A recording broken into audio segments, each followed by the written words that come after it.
Hello दोस्तों, today we will talk about animal sacrifice in a Sanatan Dharma or a Hinduism. So I have an audio clip of my friend who has perfectly explained what is the reason behind it. So if you have any queries regarding this, you can ask in the comment section. So here we go. So, I'm going to discuss all the aspects of animal sacrifice which I have studied so far. And first of all, it includes two main reasons why animal sacrifice was performed in the first place, and then one possible justification which I came by. So, the first and foremost, the main reason of animal sacrifice is that you will observe that this was performed all over the world in all the cultures, whether those cultures were civilized living in cities and farming etc., or the cultures were of tribal nature, forest dwelling cultures. So it is performed all over the world. Why? Because of a simple reason, that this is the most primary form of religion. What I eat, what I have, I offer a percent of that to the gods as a thank you gift. This is the way religion started evolving. The most basic form of religion was this only in all the tribes throughout the world. If I eat wheat, I eat barley, I eat milk, I mean, I drink milk and I eat meat, then I'll offer a small percentage of that to the gods. Now, at that time, the whole world was non vegetarian because, humans had civilized from hunter gatherers to the farmers not very soon before. So, yeah, that was one reason, that whatever we eat, we will offer a small percentage of that to the gods. So, all of them were non vegetarians. Now, the second reason is that it is a ritual. Animal sacrifice is a ritual which is supposed to fulfill some of your wishes. Now, such rituals are called kamya karma in Sanskrit, which fulfill your karma or desires.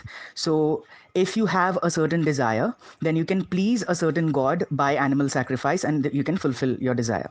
Now, maybe how it works is that the spirit of the animal, the energy of the animal, somehow it would help to fulfill your desires. I don't know. But this is also the reason why animal sacrifice was performed and is still performed.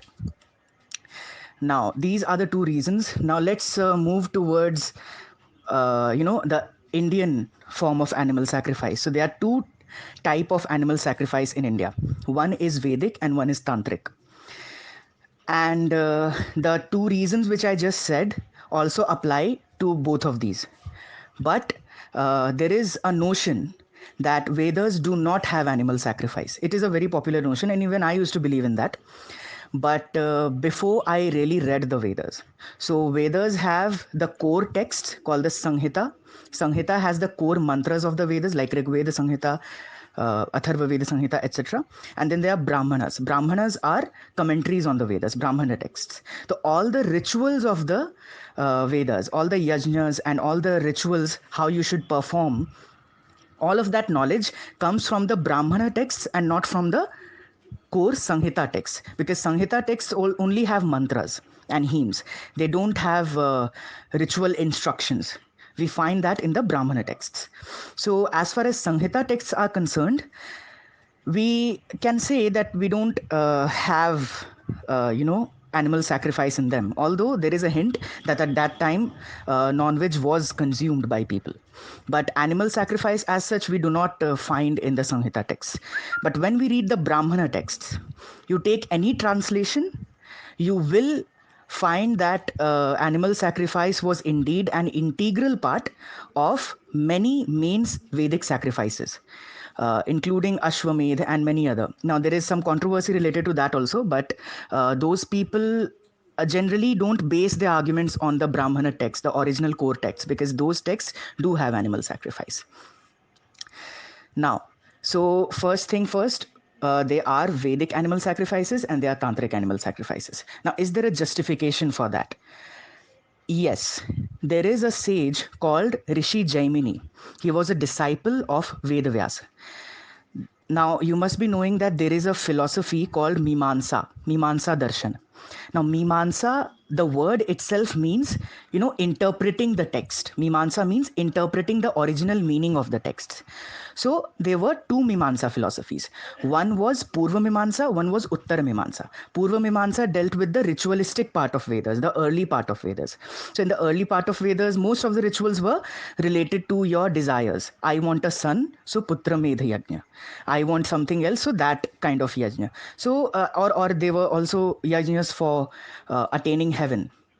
So yeah, those that part of Vedas is dealt by the Purva Mimamsa, the philosophy given by Rishi Jaimini, and the later part, Uttar Mimamsa, given by Vedavyas, is called Vedanta, which deals with the later part, that is the Upanishads, the Jnana Kand. So Karma Kand and Jnana Kand.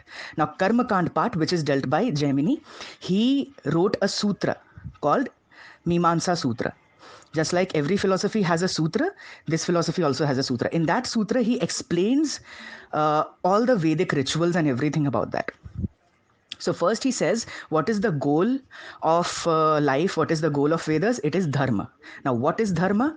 Dharma vidhi nishedha moolakam. Vidhi means do's and nishedha means don'ts. Do's and don'ts. So yeah. Now, what are these vidhis and nishedh which we find in the Vedas? So he explains it further. There are three kind of vidhis. One is apurva vidhi.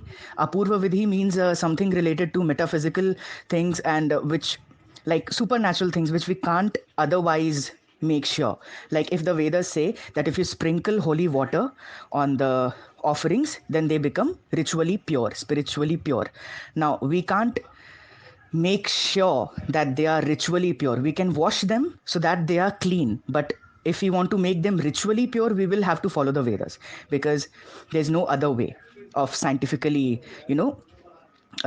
making that sure. So these are apurva vidhi. And then there are other vidhi, other kind, I don't remember the name, which you can also learn through scientific means. Matlab, you can also see around yourself that, okay, this works like that, and Vedas say that too. So yeah. And the third vidhi is Parisankhya vidhi. Now I am going to highlight this particular one because this is the vidhi which deals with animal sacrifice. Now what does Parisankhya mean? Anyone who knows Shuddh Hindi or Sanskrit knows that Parisankhya means limiting. The prefix pari means limiting. So Parisankhya means limiting the sankhya, the number, limiting the number. So it is a kind of nishedh in the form of vidhi. So let's take this example. If I tell a person, become a vegetarian, and the person is fond of non-veg, the person will not listen to me. In fact, the person will forsake my religion and all the religious activities, will say dharma is too difficult to it is very difficult to follow dharma. I would become an atheist because they have so difficult rules. Don't eat meat, don't drink wine, so I won't follow that. But if I slowly and slowly limit his habits, and slowly I make him, come out of his addiction and such habits, then the person will also follow dharma and become, a vegetarian. That is the goal of it. So that is limitation. When you can't completely forbid a thing because that is too common in the society, then you can limit it to certain extent. Otherwise, what will happen is that people will stop following dharma if you will make it too difficult for them. Take the example of Jainism. Jainism has pure ahimsa, no killing of any animal, and that is why Jainism could not grow that much, because it is difficult. Jainism is a difficult religion to follow. So Hinduism gives you a bit, Vedic religion to be precise, gives you a bit more independence.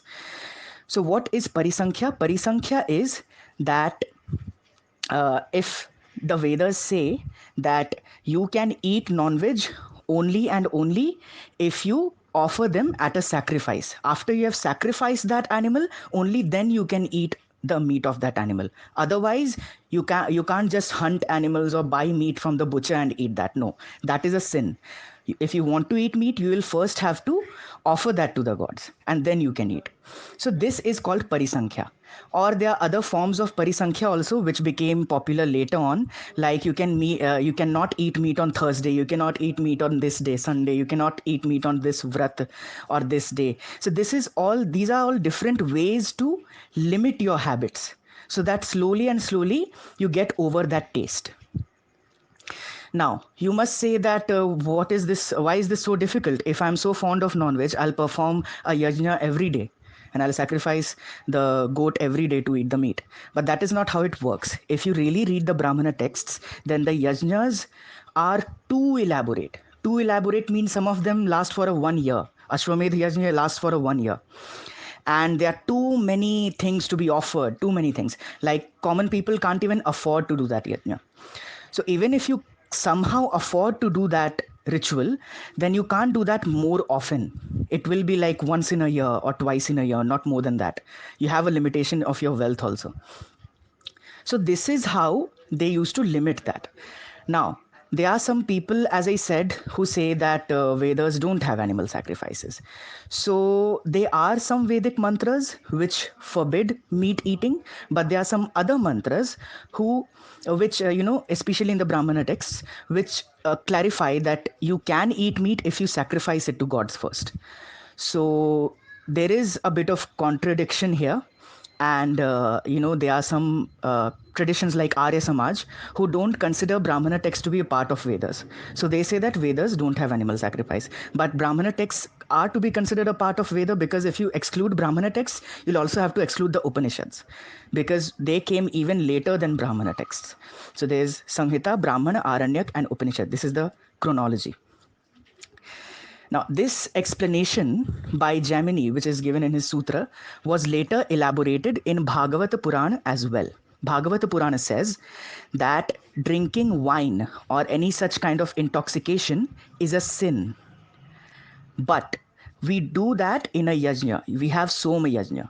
Soma is not exactly an alcoholic drink, but it has an intoxicating effect. It is a kind of drug similar to bhang. Similar to bhang. So it does have such kind of effect. So what Bhagavata Purana is saying, that drinking in general is bad, but when we do that, sometimes we do that in yajnas. In the same manner, we should have control over our lust, and brahmacharya is the ideal. Brahmacharya is the ideal, but still we marry. Still texts say you should marry. In the same way, eating non-veg is bad and vegetarianism is the ideal, but still animal sacrifice is there in the Vedas. So the way Vaishnavas of Bhagavad Purana explain is that this is called parisankhya. Parisankhya in the sense that we can't say this to people that become brahmacharya for your life, or everyone can't do that. In the same manner, we can't say this to everyone that stop drinking wine. Everyone can't do that. So this is why we have parisankhya, that you can marry one person for the whole of your life. You can drink only in Soma Yajna, and you can eat only after sacrificing it to the gods. So this is Parisankhya. But at the same time, it also tells us about the ideal. The ideal is brahmacharya. The ideal is vegetarianism. The ideal is not drinking wine. So if you can follow the ideal, then that is best. But if you cannot follow the ideal, then you should, go through this vidhi. So this is the Vedic explanation. The same explanation can be used for the tantric animal sacrifices as well. But once you read the Brahmana text, this is a theoretical explanation, but once you read the Brahmana text and the yajnas and the kinds of animal sacrifice which are in there, then it becomes quite clear that when these rituals were designed, they were not meant for parisankhya. They were not meant for parisankhya when they were designed. This was a later interpretation. So the best thing about Vedic religion is that it keeps evolving. It keeps evolving.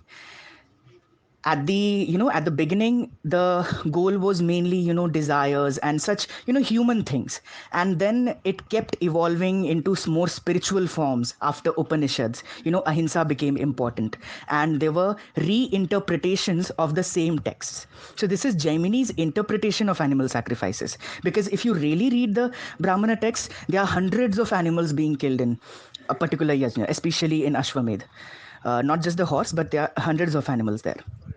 So why this does not seem like a limitation, but later it was interpreted in that manner, and later on it was also replaced by Pishta Pashu. Pishta means the dough, आटे से जो बनता है, आटे का गोला, पिंड. That thing you make a horse with flour, and then you sacrifice the horse or other kinds of animals. You make it with such edible things and you sacrifice it instead of a real horse or a real animal. So this was a later interpretation. Now there are other reasons also, which other kinds of justification also given by people which I came across. Some of them are like this, that if you sacrifice the animal, then the animal goes to heaven or the animal attains moksha. So you are actually doing good for the animal. You are not harming the animal, you're actually doing good for the animal. A little harm, but a more bigger good for the animal by sending the animal to Swarga or sending the animal to Moksha, because you're sacrificing it to the gods. This is a very, very popular argument for Vedic as well as Tantric sacrifices. But there was a very good counter argument to this provided by the Charvakas. Now, who are the Charvakas? Charvakas are the core atheists, I would say the most ancient atheist tradition, the most extremist materialistic atheists who always used to oppose Vedas and any kind of faith and belief. They give a very good counter argument to this argument. They said that if it is so that the one who is sacrificed goes to heaven, etc., then you must sacrifice your father, because your father will attain moksha, or your father will attain swarga. You can sacrifice yourself also. Then why is this limitation that you should sacrifice only animals, not humans? Actually, in Vedas, there is Narmed also. But in that Narmed, it is clearly written in Brahmana texts that the person who will be tied with the Upaskambha is a pillar in animal sacrifices, Vedic animal sacrifices, to which the animal is tied. After that, the man will be set free. So in case of Narmed, the person will not be sacrificed. But in case of animal sacrifice, the animal will be sacrificed, because the reason given in the Brahmana text only, that a human cannot be killed in any yajna. So that is the reason given by the Brahmana text. Anyway, so the Charvakas are saying that why not kill humans? Because humans also want to go to Swarga. So this was a very good counter argument. It's a bit intense, but it makes sense. So I don't consider this reason to be a good justification. But yeah, the one by Gemini, Parisankhya Vidhi, does make a bit of sense. Why? Because the main reason why people eat non-veg is because of hypocrisy. It's not that those people don't have compassion or anything. If they find an animal on the road, they won't, kill that animal by their car. And if it happens, they'll feel bad. But they are eating the same animal by killing it. So this is the hypocrisy. Now, what animal sacrifice does is it makes you take responsibility of your actions. You're killing the animal by your own hand. So you take the responsibility of your actions. You won't be willing to eat that meat after that, because you have seen what you're doing. Now your mind will start diverting from non-vegetarian food, because now you know what you're doing.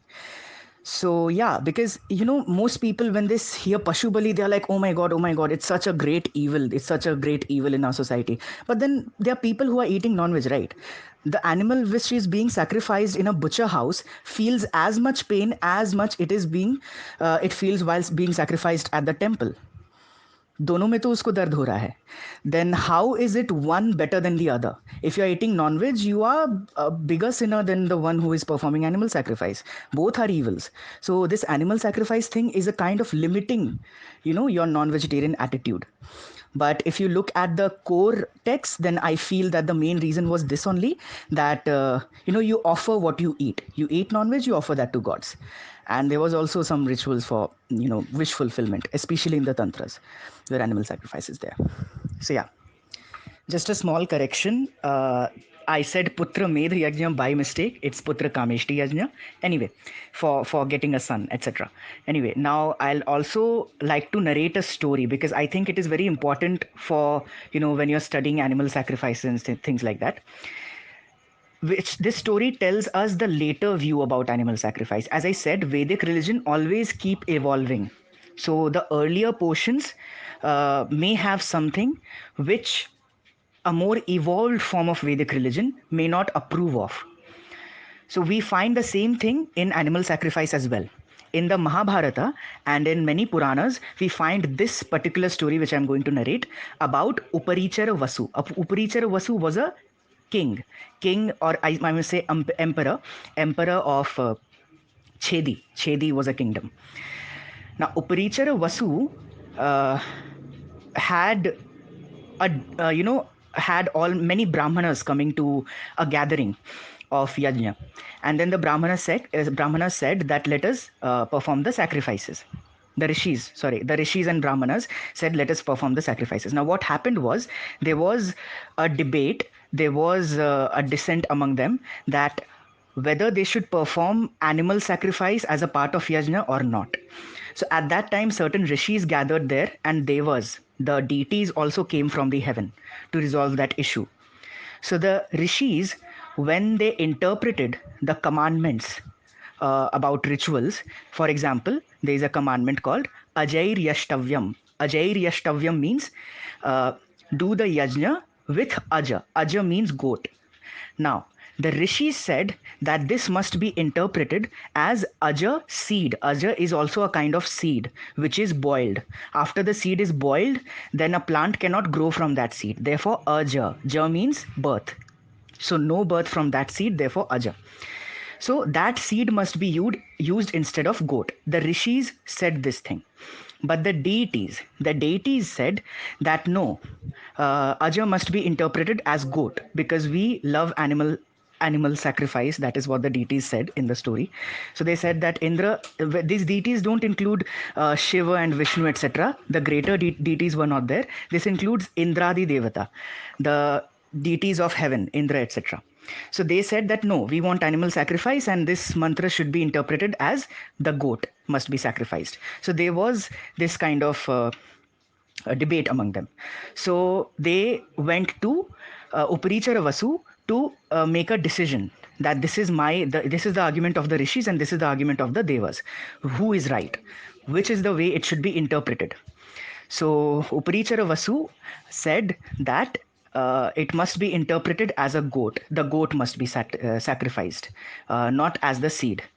Now, the rishi said that, O Uparichara Vasu, since you gave a wrong interpretation of the text, since you caused so much sin which will hereafter happen in the name of Vedic sacrifices, people will sacrifice animals because of your interpretation, because you wanted to please the gods, and that is why even after knowing that you are interpreting it wrong, still you interpret it in that way. Therefore, if since you have lied, you will fall from your throne. Now, Uparichara Vasu was called Uparichar because his throne used to fly in air. Upari means up. So his throne used to fly in air. That is why he was called Uparichar. You'll fall from your throne, and at the same moment, since Uparichara Vasu was lying, he fell from the throne. So this story says that, if the correct meaning of Ajair Yashtavyam is to use seeds and not goat. So this story became popular later on, and this story is also found in the Jan texts. A version of this story is also found in the Jan texts. So yeah. And one more thing, this story also tells us, there's a statement in Mahabharata while it is narrating this story. Rishis say that if killing an animal is punya, is a virtue, then what is a sin? If killing a living being is a virtue, then what is a sin? So you're killing the beings in the name of animal sacrifices. If that is a virtue, then what is a sin? So here it also tells us that ahimsa was the main reason of promoting vegetarianism among them. If you take this story into regard. So yeah, but then again, Ajair Yashtavyam is not the only commandment which is telling about animal sacrifice. As I said, when you go to the Brahmana texts, there are very long and gory descriptions of how the blood and the liver and this part and that part of the animal should be sacrificed. So that cannot have another interpretation. But in this story, what we see actually is that people were trying to reinterpret the texts. The Vedic religion was evolving with time. So this is what we see in such stories.